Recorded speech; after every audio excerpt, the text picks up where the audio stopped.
Hi friends, మా ఇంటి వంటకు స్వాగతం. ఈరోజు మనం బీరకాయ రోటి పచ్చడి తయారు చేసుకుందాం. బీరకాయలను కడిగాక శుభ్రంగా కడుక్కున్న బీరకాయలని ముక్కలుగా కట్ చేసుకుందాం. తర్వాత గ్యాస్ ఆన్ చేసుకొని ప్యాన్ పెట్టుకొని కొంచెం ఒక పావు స్పూన్ ఆయిల్ వేసుకొని కొంచెం జీలకర్ర, బీరకాయ ముక్కలు వేసుకొని కొద్దిగంత ముక్కలు మగ్గడానికి హాఫ్ స్పూన్ సాల్ట్ వేసుకొని మగ్గనిద్దాం. బీరకాయ ముక్కలు మగ్గినాక పావు స్పూన్ పసుపు వేసుకొని కలుపుకోవాలి.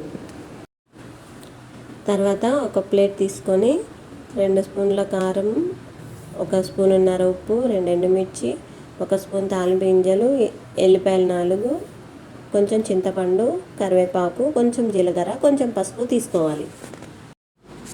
తర్వాత రోల్ శుభ్రంగా కడుక్కొని బీరకాయ ముక్కలు కొంచెం కొంచెం వేసుకుంటూ దంచుకోవాలి.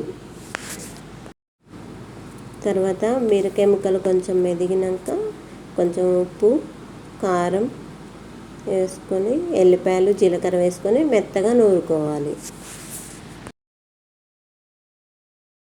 నూరుకున్న బీరకాయ పచ్చడిని ఇప్పుడు పోపు వేసుకుందాం. గ్యాస్ పైన పెనం పెట్టుకొని 2 స్పూన్ల ఆయిల్ వేసుకొని కొంచెం జీలకర్ర, కొంచెం కరివేపాకు, 2 ఎండుమిర్చి, తాలింపు గింజలు, కొంచెం జీడిపప్పు వేసుకొని తర్వాత పసుపు వేసుకుందాం. ఇంకా నూరిన బీరకాయ పచ్చడిని తాలింపులో వేసుకుందాం. ఎంతో రుచికరమైన టేస్టీ బీరకాయ రోటి పచ్చడి రెడీ.